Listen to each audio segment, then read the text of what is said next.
शेवंता खरे ग, एकापेक्षा 3 मुलांना तू जन्म दिलास आई म्हणून सारी कर्तव्य तू निभावलीस ग.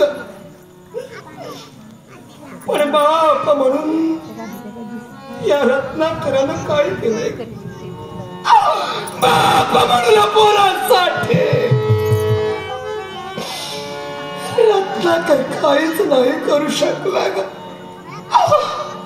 2 वेळेचा नाही पण 1 वेळेचं अन्न तरी मुलांना मिळेल. 1 वेळेच्या अन्नावर तरी जीवा पोचला नाही. पण नाही, ते आशा सुद्धा संपली.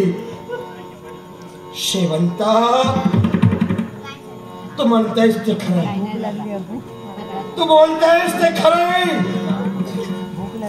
बाप म्हणून जगण्यासाठी मी लायक नव्हे.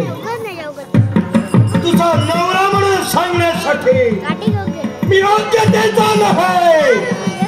खरंच ज्या मुलाबाळांचा सांभाळ मी करू शकत नाही, ज्या पत्नीला मी सांभाळू शकत नाही, तो नवरा कसला, तो बाप कसला, याच्यासाठी धिक्कार धिक्कार करतोय अशा बापाचा.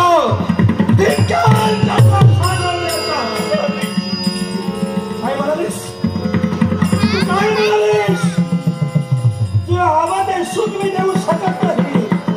अगं इतरांप्रमाणे ते सुख तुला हवंय, हा तुझा नवरा देऊ शकत नाही.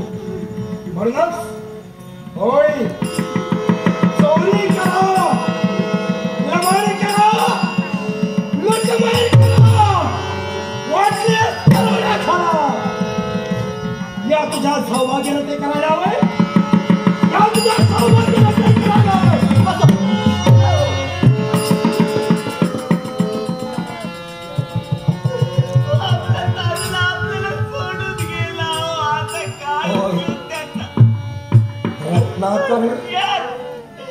तुमच्या पत्नीला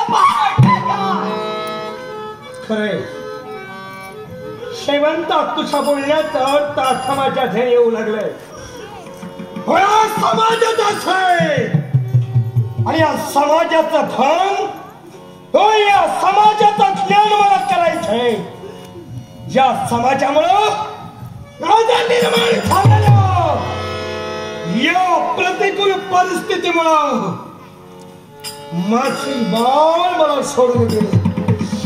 होय, माझ्या बायकोच्या मुखातून माझ्यासाठी आपण शब्द बाहेर पडतो. माझ्या बायकोच्या स्वाभिमानासाठी, माझ्या बायकोच्या अभिमानासाठी तुला सुख हवंय ना, तुला समाधान हवंय ना, तुला धन हवंय. होय, तुला सुखा समाधानात बोलायचंय. मग जातोय, शेवंता लक्षात ठेव, जातोय.